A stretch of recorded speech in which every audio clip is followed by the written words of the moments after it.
8h17, porque hoje é sábado, é dia daquele último quadro do Jornal Integração. É o Radiografia, a entrevista da semana. Hoje temos a reportagem. Há pouco mais de um mês para as eleições, o Radiografia promove um debate sobre questões como o financiamento de campanha e voto obrigatório, porque as eleições estão aí. Ouça o trabalho de Desirê Miranda. Radiografia, entrevista da semana.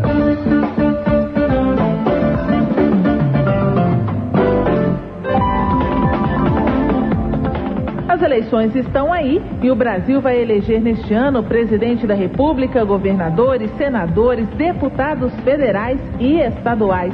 São muitos cargos, inúmeros candidatos e mais números.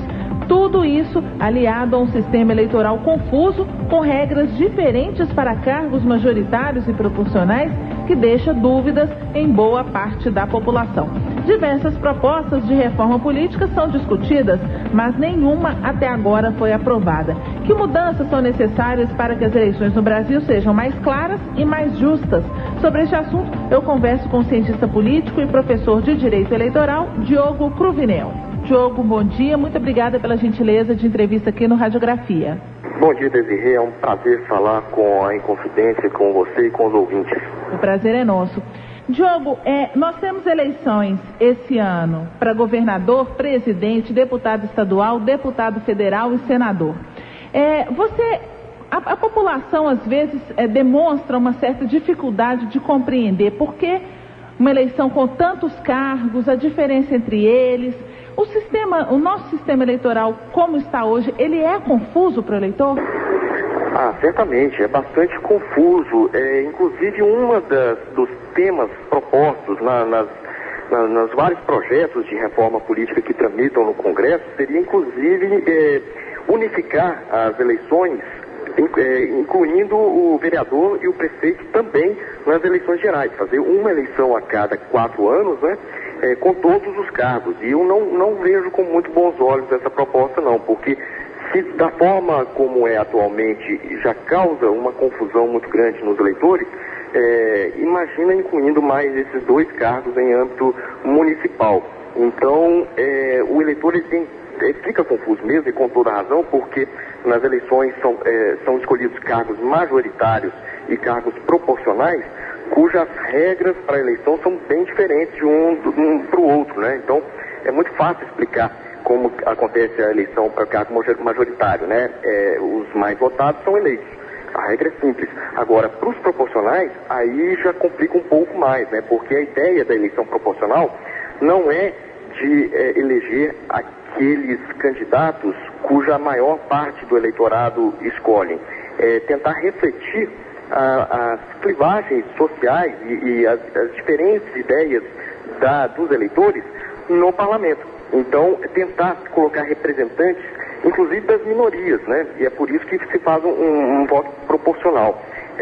Nós temos hoje vários sistemas eleitorais proporcionais no mundo, né? O Brasil adotou um bem específico,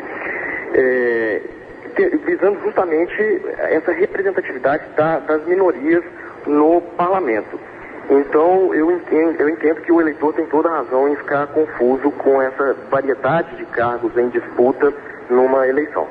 Agora, estão diversas propostas de reforma política tramitando, umas saídas do próprio Congresso, outras da sociedade civil, e fala-se em acabar com o voto obrigatório, por exemplo, mudar o voto para deputados de lista aberta, como é hoje, para lista fechada, em que você vota no partido primeiro.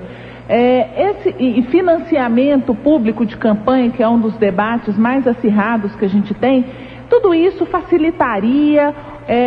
Quais propostas, na sua opinião, facilitariam para o eleitor? Olha, é difícil falar em facilitariam, né? É bom deixar claro que a discussão sobre a reforma política, ela acontece no Congresso há tantos anos e não foi aprovada de uma forma geral e simplesmente propostas pontuais, né? Não é porque o legislador ele não quer, não está com boa vontade, não é por isso, é porque o tema é bastante confuso mesmo, A gente, no meio acadêmico, aí, entre os cientistas políticos, a gente brinca, né, que cada cientista político tem a sua reforma política de estimação, ou seja, cada cientista político tem aqueles temas que entendem ser melhores, né, de suas preferências. Então, isso reflete no Congresso também. Os próprios parlamentares, cada um defende uma reforma política com temas diferentes. Falando sobre a questão do voto obrigatório, eu entendo que democracia é um exercício. Então, os eleitores, eles têm que se acostumar a comparecer às urnas e refletir melhor sobre as opções e o seu próprio voto. Então, se a gente for colocar em termos históricos, essa fase atual da democracia no Brasil, ela é bastante recente, né? Então, eu acredito que não tenha tido muito tempo para amadurecer a própria sociedade, os próprios eleitores, em relação ao voto. Eu sou simpático à ideia do voto obrigatório, primeiro por esse motivo, né? E segundo por outro, que aí é até mais sério, né? Que é o seguinte: se o voto for facultativo, só vão comparecer às urnas aqueles eleitores interessados em política, e talvez eles sejam a minoria da sociedade. Só que esses eleitores mais politizados, mais interessados em política, eles têm também interesses diferentes daqueles que eventualmente não comparecerão às urnas. Então, essa minoria vai acabar elegendo candidatos, elegendo representantes para defender os seus interesses e não os dos outros. Com o voto obrigatório, uma parcela grande do eleitorado que não iria, se o voto fosse facultativo, acaba comparecendo às urnas, né? A gente não pode garantir que eles vão escolher, porque existe a opção de votar em branco também, né? Mas o fato de eles comparecerem às urnas é um primeiro passo para que eles participem também dessa escolha democrática. Mas você acha que adianta muito quando a pessoa chega lá na boca da urna e pega o número mais fácil, ou pede alguém para indicar, ou não sabe em quem votar, vou votar no meu irmão, vou votar no meu tio? Isso é a menor consciência eleitoral?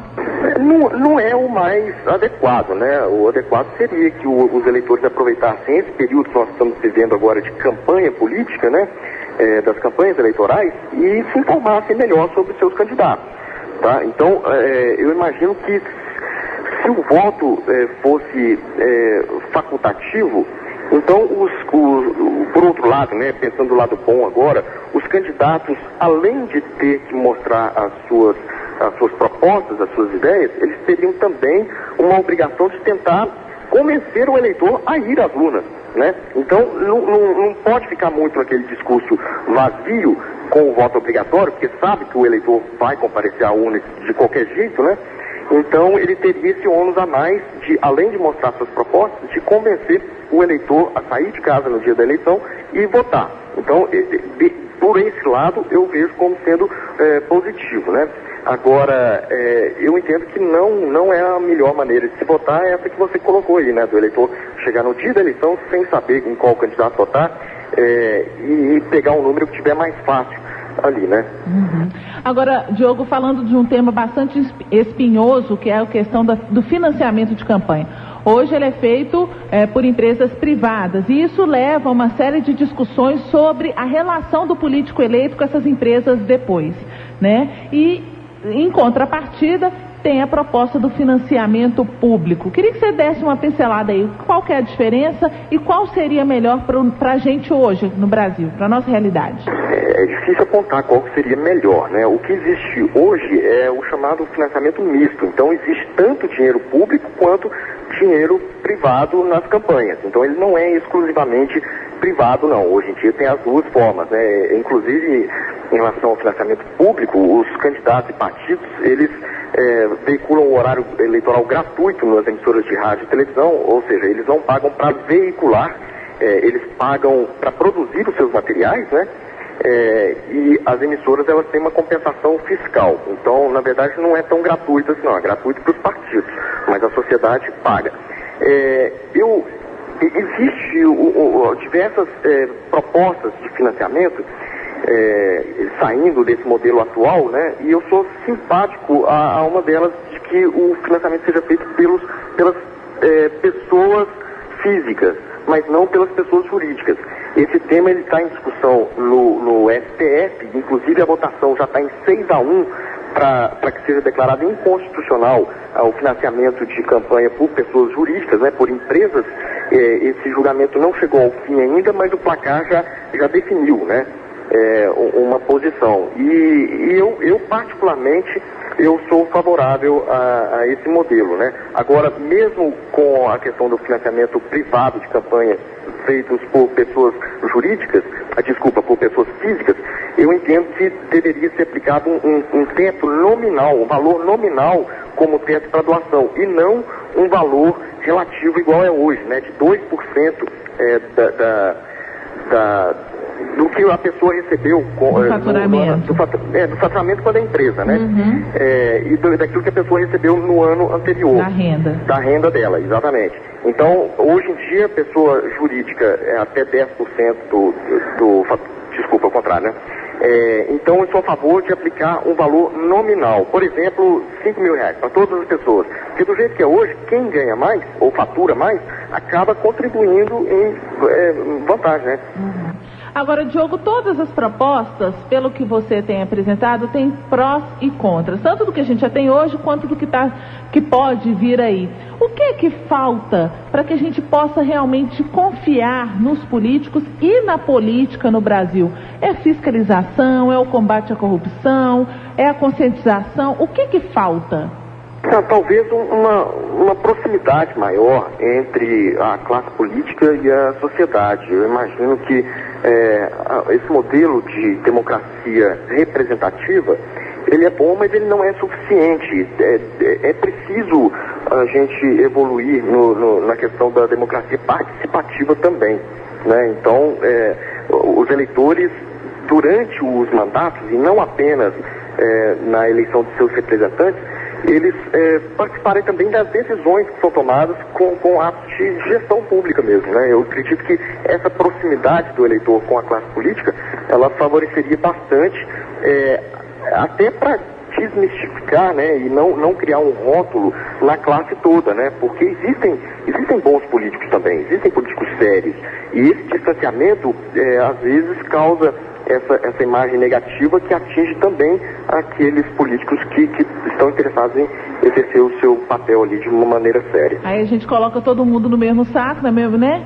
E aí e não sabe diferenciar uns dos outros, né? Isso. Muito bem, esse assunto ainda não encerrou, a radiografia de hoje encerrou-se, acabou o nosso tempo, mas na semana que vem a gente volta conversando com o Diogo Cruvinel, que é cientista político e professor de Direito Eleitoral, sobre voto consciente. Que diabos é isso, afinal de contas? Então, na semana que vem, a gente volta a falar sobre eleições.